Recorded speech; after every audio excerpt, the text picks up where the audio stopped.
IPL ର ଗତକାଲି ଆଉ ଏକ ରୋମାଞ୍ଚକର ମୁକାବିଲା ଦେଖିବାକୁ ମିଳିଛି। ଭିଡିଓକୁ ସ୍କିପ୍ ନ କରି ଲାଷ୍ଟ ପର୍ଯ୍ୟନ୍ତ ଯୋଡ଼ି ରୁହନ୍ତୁ। ଚ୍ୟାନେଲକୁ ସବସ୍କ୍ରାଇବ୍ କରି ତା ସହିତ ବେଲ୍ ବଟନକୁ ଦବାଇ ଦିଅନ୍ତୁ।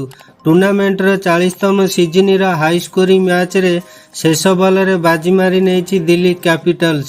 ଘରୋଇ ମଇଦାନରେ ଗୁଜରାଟ ଟାଇଟନ୍ସକୁ 4 ରନରେ ପରାସ୍ତ କରିଛି। ପ୍ରଥମେ ଦିଲ୍ଲୀ ବ୍ୟାଟିଂ କରି 225 ରନର ଟାର୍ଗେଟ ଦେଇଥିଲା ଗୁଜରାଟ ଟାଇଟନ୍ସକୁ। 225 ରନ ବିଜୟ ଲକ୍ଷ୍ୟ ପିଛା କରି ଗୁଜରାଟ ଟାଇଟନ୍ସ 8 ୱିକେଟ ହରାଇ 220 ରନ କରିପାରିଛି। ସାଇ ସୁଦର୍ଶନ 65 ରନ ଓ ଡେଭିଡ୍ ମିଲର 55 ରନ କରିଥିଲେ। ତାହା ଦଳ ପାଇଁ ଯଥେଷ୍ଟ ନଥିଲା।